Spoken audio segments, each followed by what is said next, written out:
Olá, meu nome é Wender Pinto Machado, estudante do curso técnico de informática do Cefet, do Polo de Nova Friburgo.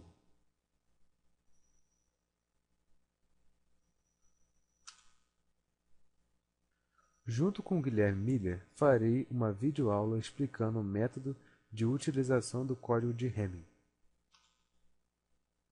Para uma boa compreensão, começaremos pelos fatos históricos.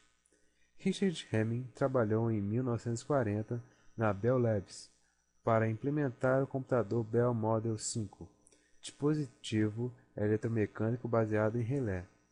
O modo de entrada de dados era efetuado por cartões perfurados, os quais geravam constantemente erros de leitura. Nesta parte do vídeo, reconhecemos o relé na parte esquerda e o cartão perfurado mais atrás. Tendo em conta este fato, Hamming decidiu durante os anos seguintes investigar o problema de correção de erros. Em 1950, publicou um algoritmo chamado Hamming Code, ou em português, Código de Hamming, o qual ainda é usado correntemente em inúmeras áreas da computação. Os códigos de correção de erro existem muito antes do código de Hamming, mas nenhuma era tão eficaz como o próprio, para a mesma quantidade de informação.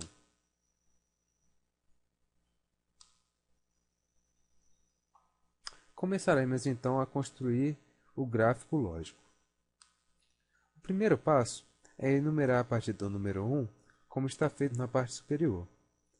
Esta etapa serve para ter uma referência e ajudar no restante do processo. Embaixo, faça como está na imagem. Em breve explicarei o significado. Ainda na linha bits codificados, escreva o bit em binário, por baixo do P1, P2, D1, assim por diante. Onde está P1, significa que são potências de 2, ou seja, bits de paridade. As demais posições são bits de dados. Fazendo o restante da tabela, você irá reparar na imagem que existe alguns x. Eles determinam quais bits não irão descer para a linha, mas você deve estar se perguntando o porquê deles. Primeiramente, deve-se baixar o x na paridade correspondente. Por exemplo, na primeira linha, P1, equivale ao primeiro bit. Então, coloca-se o x na primeira posição, desta mesma linha. Depois temos que verificar se a posição do bit é igual à soma da paridade em questão, P1, P2, P4, assim por diante, com outra paridade. Por exemplo, continuando no P1, o 3 recebe o x porque 1, que é a paridade da linha, mais 2, que é outra paridade, equivale a 3, no caso a posição 3. É importante tomar cuidado que isso vale apenas para as paridades e a soma de uma paridade com a outra, para dar a posição do bit, que receberá ou não o x, dependendo desta condição. Vale lembrar que neste quadro são mostrados apenas 20 bits, 5 paridades, 15 de dados. Mas o padrão continua indefinidamente. Bom, vamos agora aos exemplos. Na teoria, pode ter ficado um pouco confuso, assim, como funciona o código de Hamming e tudo mais, mas com os exemplos vai ficar mais tranquilo. A gente vai ver que não é difícil, é fácil. Eu trouxe aqui dois exemplos para a gente ver como é que funciona. Os dois pedem para a gente verificar uma sequência de bits, informar se tem um erro e se tiver, aonde esse erro está. Então vamos lá, vamos para o primeiro. Exemplo 1. Vamos para a tabela aqui que a gente faz. Torna muito mais fácil calcular, deixa mais visível, então você não se perde. É recomendado que se faça essa tabela. Tá aqui a nossa sequência de bits, separado por sua posição. E aí a gente vai fazer o seguinte.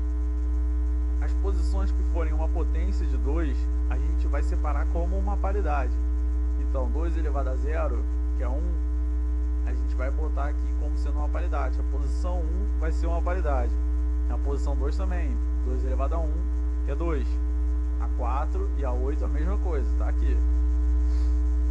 primeiro passo, a gente tem que pegar os bits que são dependentes de cada uma das paridades. Então vamos lá. Paridade 1. Primeiro a gente abaixa o valor da paridade 1, coloca ela aqui na nossa tabela, separa. Pula a paridade 2, porque a gente só vai fazer uma de cada vez. E vamos para o dado 1, que está na posição 3 da nossa sequência de bits. A posição 3 ela é formada pelo quê? Por 2 mais 1, correto? Tem que lembrar que só podemos usar nesse teste de composição, só podemos usar as paridades. Os dados não entram nisso. Então vamos lá. Posição 3 é formada pela paridade 2 mais 1. Correto? Então a gente vai abaixar aqui, porque a posição 3 tem dependência do 1. Então a gente coloca aqui. Pulamos a paridade 4 e vamos para o dado 2, que está na posição 5. A posição 5 está relacionada com 1, porque a posição 5 é formada pelo 4 mais 1, pela paridade 4 mais 1. Então a gente coloca aqui. Beleza? Botamos na tabela. O dado 3 não tem relação. A posição 6 não tem. 4 mais 2. A posição 7 tem. 4 mais 2 mais 1. Colocamos aqui. Pulamos a paridade 8. A posição 9 tem. A 10 não tem. E a 11 tem. Tá aqui. Não é difícil. A lógica é bem simples. Então vamos para a paridade 2. Mesmo processo. Baixamos o 2. Sendo que pulamos o 1 dessa vez. E vamos lá. O dado da posição 3 tem relação com 2? Tem. Ele é formado por 2 mais 1. Então tá aqui. Pulamos a paridade 4. E o dado da posição 5 a gente não coloca porque ele não tem relação nenhuma. E o dado da posição 6 tem. E o da posição 7 também. Pulamos a paridade 8. E aí temos aqui a 9 não tem relação. A 10 tem. E a 11 também. Baixamos aqui. Lembrando que só podemos fazer os testes de relação com as paridades. A gente tem que ver a relação somando as paridades. Então não se usa os dados, não pode usar os dados. Então vamos lá. Paridade 4 a mesma coisa. Pegamos a 4 e verificamos quais são compostos pela soma da paridade 4 com alguma outra paridade. Tá aqui o dado 3 e o dado 4 também. Paridade 8 a mesma coisa. De novo, baixamos ela e vemos quais dados é formado, qual posição é formada por 8 mais alguma outra paridade, tá aqui. Agora, qual o próximo passo para identificar se tem um erro? O código de Hamming estabelece que o resultado da operação de ou exclusivo de cada uma dessas sequências de paridades que a gente pegou aqui tem que ser 0 para que esteja correto. Se der 0 é porque está correto. Então vamos testar. O ou exclusivo, como é que funciona? Quando os dois dados forem iguais, o resultado vai ser 0. E quando forem diferentes, o resultado é 1. Então a gente tem aqui 1 mais 1 é 0.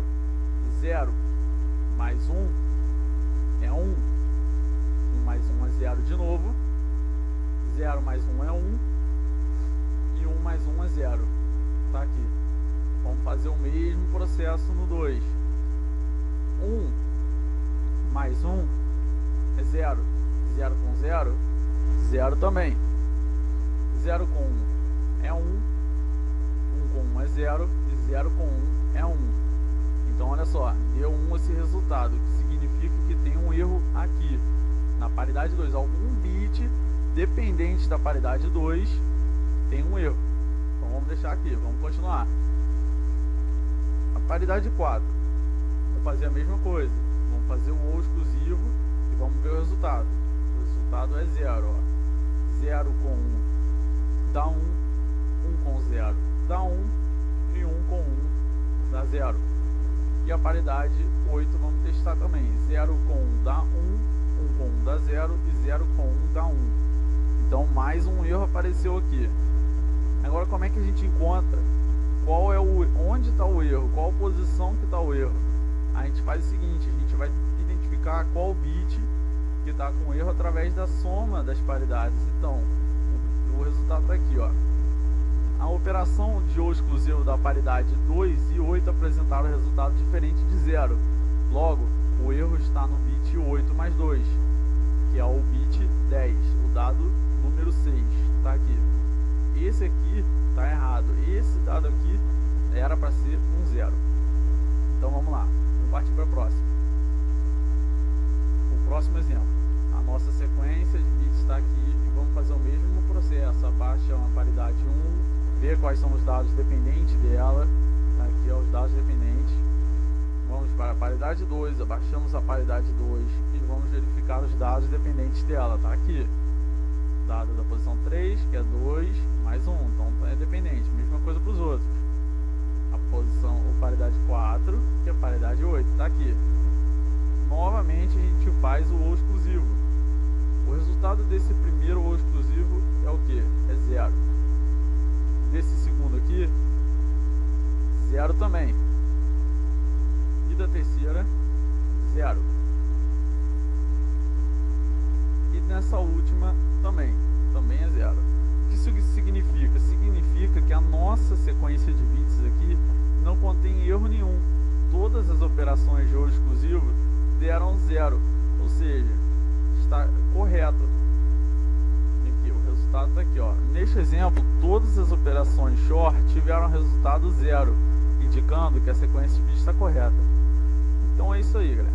Acabou aqui por aqui essa videoaula. Espero que ela tenha sido útil e tenha ajudado a entender um pouco mais de como funciona a teoria dos códigos de Hamming. Falou!